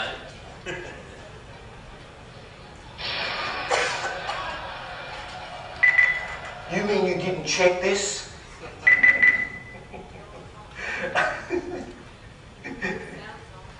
All right. Okay. Still low.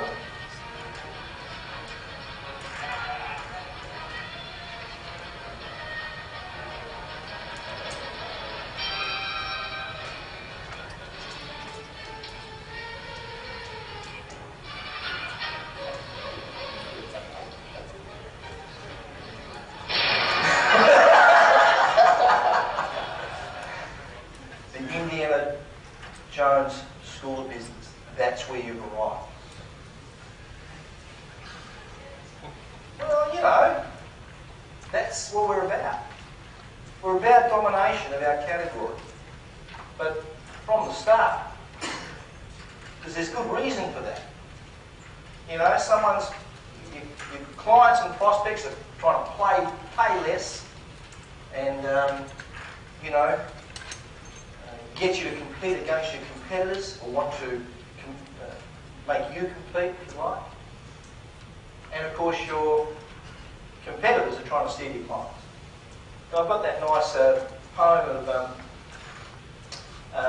every morning in Africa when a gazelle wakes up, it knows it must outrun the fastest lion or it will be eaten.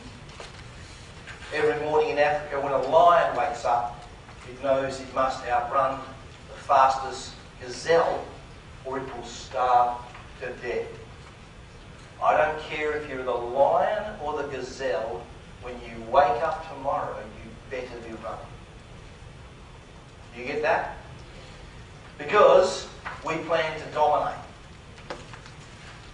In your head right now, in several filing cabinets under categories of business, you have room for about 5 different businesses. If I said to you, pizza, what would you reply in terms of who you think of? Come on guys, I'm a kind and loving parent, I won't jump down your throats. If I scare the shit out of you or what? What do you say? Yeah, and?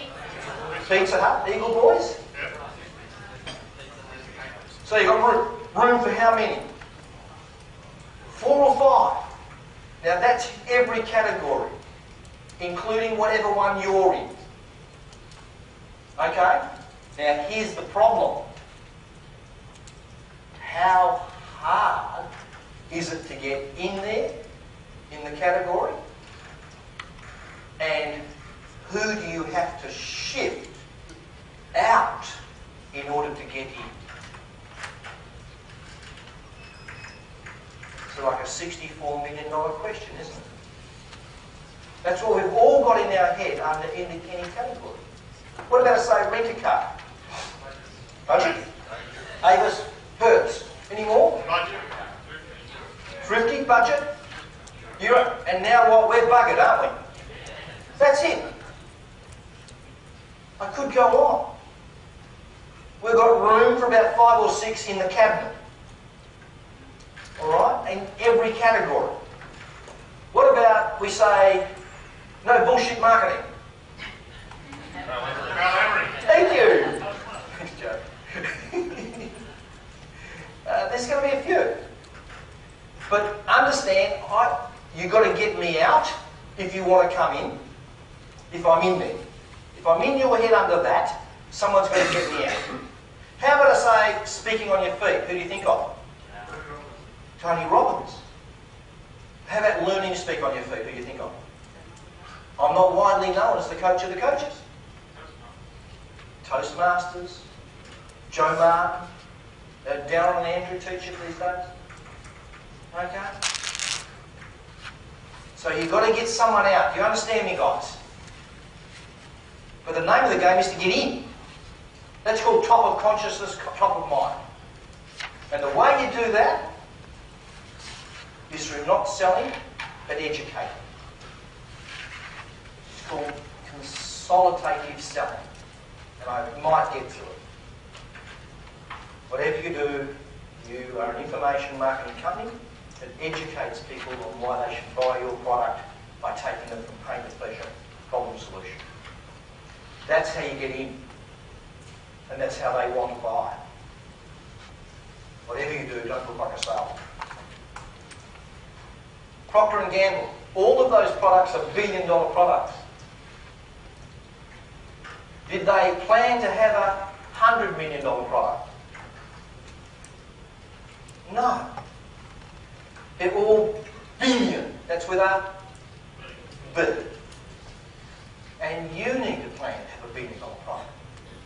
If you plan to reach the stars, you might hit the moon. So I want you to plan what? And to dominate. Yes. Plan to dominate. True or true, Ted? Is he with me? Plan to dominate. So, organic business has dried up. They're not going to come in the door. They're not going to find you anymore. This economy has been kind to your stupidity. So is the Western world's economy. Will it get you by in the future? No. Not for a second. We want game changers. Everything I'm revealing to you this weekend is game changers. And there's not a dozen of them. There's a few. So thank you for coming. And business is erratic. It is sad, but it's bloody inevitable. Why? Because the idiots haven't done a thing for 40 years. They're sat there doing the same old, same old. How long is that going to last today? 30 seconds if you like. Consumers with more knowledge want to pay less and work you against your competitors, and your competitors want to steal your clients. Thank you. But this is still the best way to make a fortune. There's proof positive. 173 of the 400 billionaires they studied with nothing. Another 100 very nominal resources. How much did Steve Jobs have? A couple of $100. Garage. Arguably died the richest man in the world. You're the problem.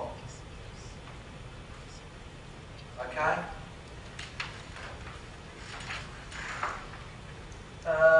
Just a bit more proof positive. We pulled these stats recently. Inheriting, likely to become a millionaire, by the way, $1 million ain't so flash, is 12 million to 1. I've got a son that was relying upon that. Got a daughter that says, spend it all, Dad. And I've got my own plan. It's called Die Broke. Last check to the Undertaker bounces. That'll stir the buggers up, won't it?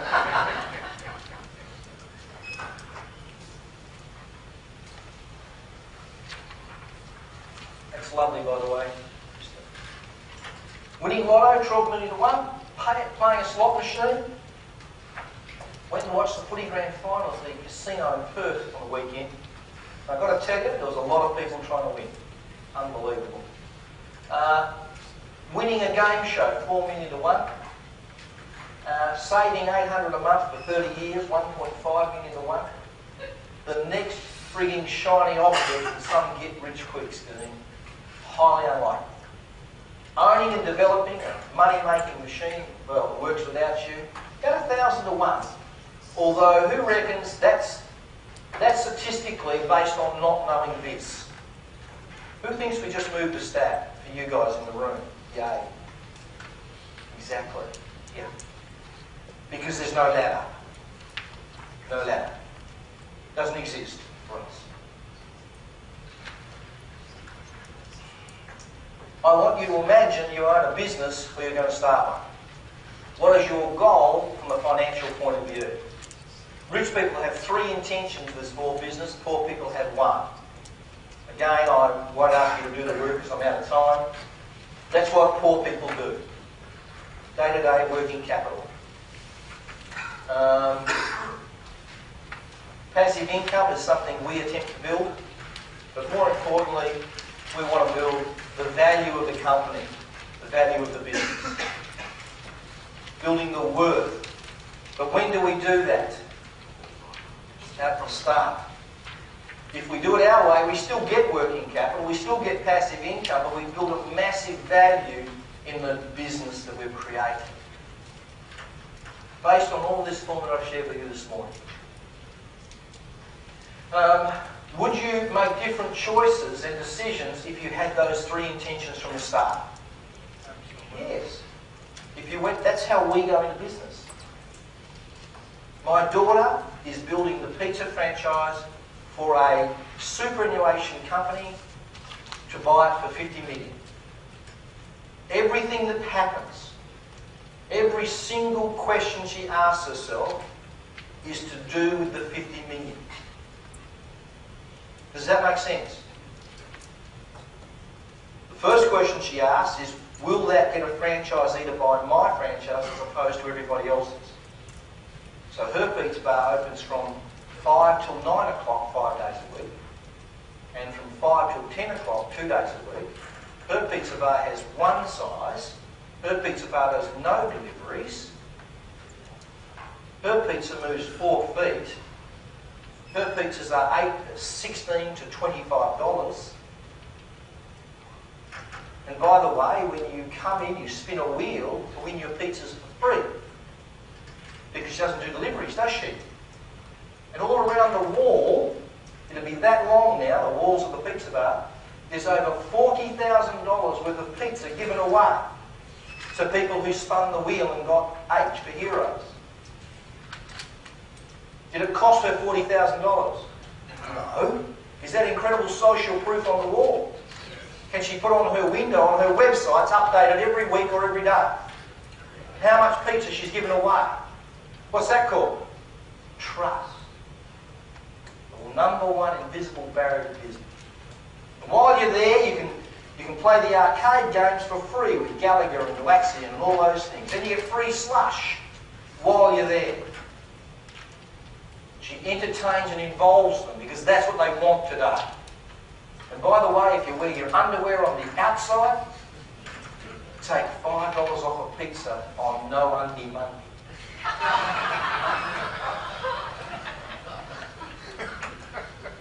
Whose pizza bar are you going to, ladies and gentlemen? Which one would you like to buy? Do you want to do 25 grand's worth of that other crap to make a buck and work your tail off? And serve the drunks at 1 o'clock? Which one are you buying, Mr. Franchisee? Who's the superannuation fund going to buy? Not a trick question.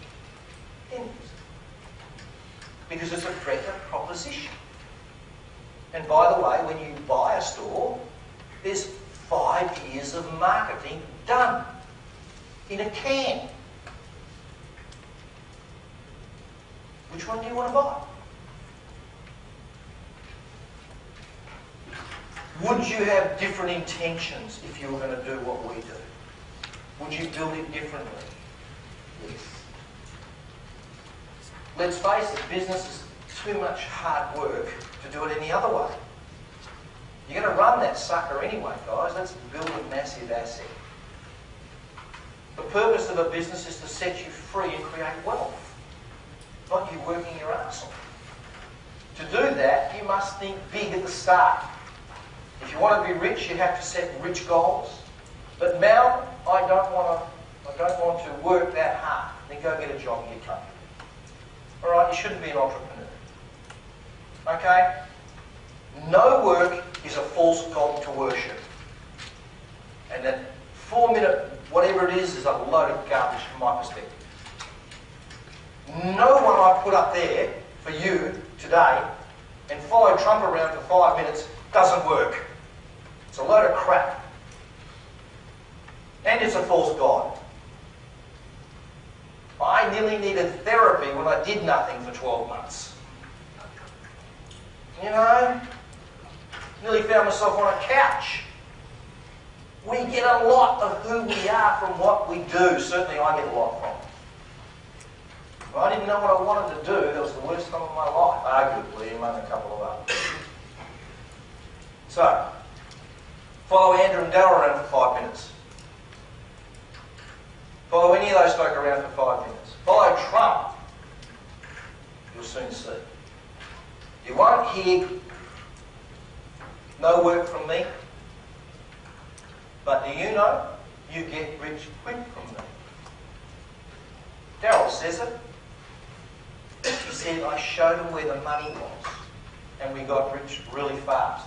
But think about it. How many years did they have as struggling corporate coaches? How many years buying real estate and negative gearing it and trying to pay it off? How many years buying shares? How many years trying all this stuff without finding the answer to their money problems? 30 or 40? 20? They did not get rich quick. It's just that, and this might be comforting to you, most millionaires actually create their wealth after 60. But between 45, certainly 50 and 60, that's where most millions are created. It's like you needed to get belted around the ears a few times to figure it out, but there's no ladder. The youngsters in this room can have this just as fast as they like. No ladder. Does not exist. Who found that comforting? Like I've stuffed it, but there's still hope. Very true. So you won't heal, but you'll get rich quick from us because Napoleon Hill had it. He said, you'll wonder where the money's been hiding all these lean years. And I said that to Darryl and Andrew in a room full of people before they had the money. And then they come up to me and said, we know what you mean. Okay, do you understand where I'm coming from? Okay, so you can have it. And it is like quick, even though it took you years to get it. Okay? Think big, because if you think small, the result will be small. If you reach for the stars, you might hit the moon. The higher the intention, the higher you will reach. So, rules are different, and you have to raise your standards if you want to build an extraordinary business. I gave you my daughter's example. The rules are different. Ian, have they fixed the food? Has anyone checked it?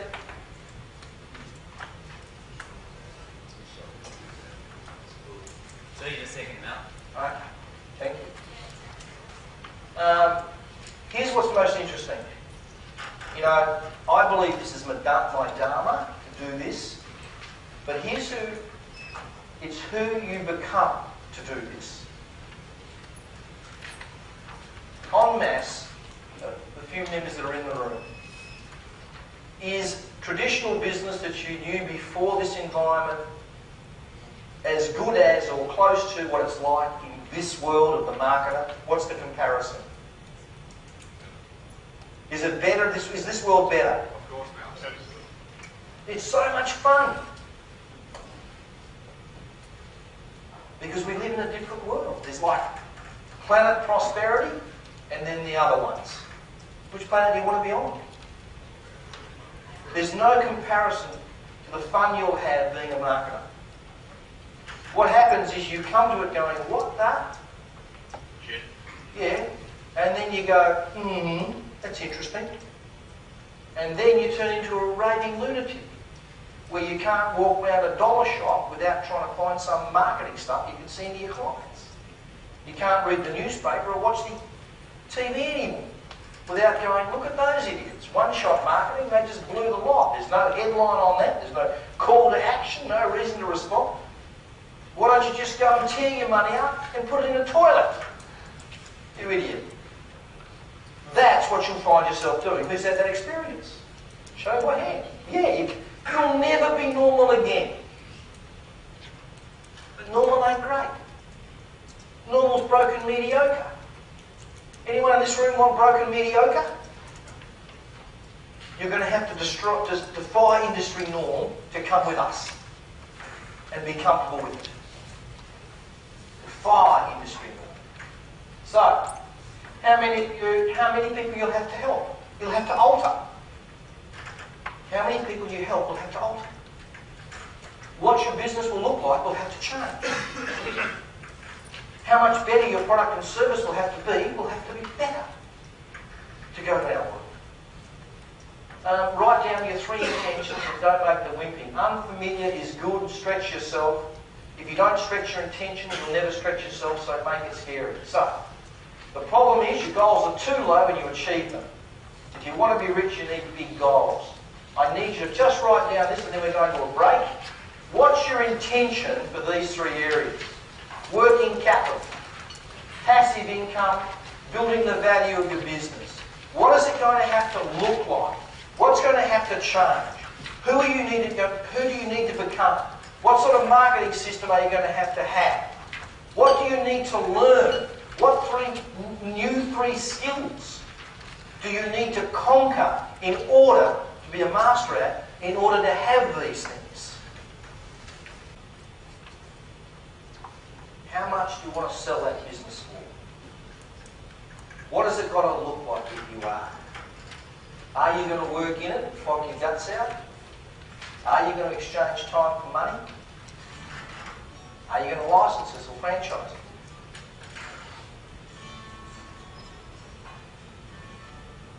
Do you want passive income and so you can keep it? If it's passive income, how much would you need to satisfy your needs?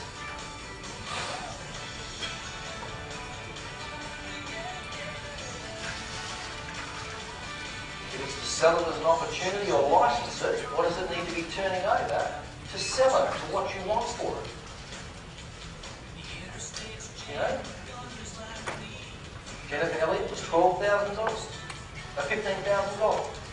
Jimmy Bowen's $25,000 is a license.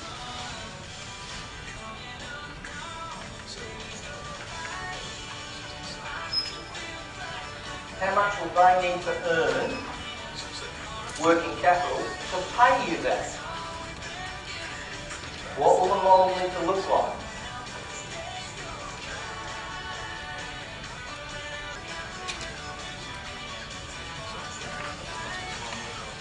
Find a partner and share your 3 intentions. Share your 3 intentions, folks.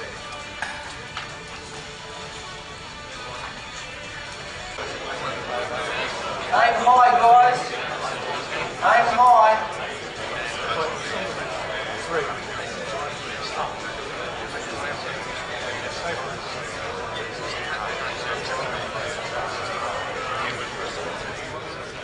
Okay, guys.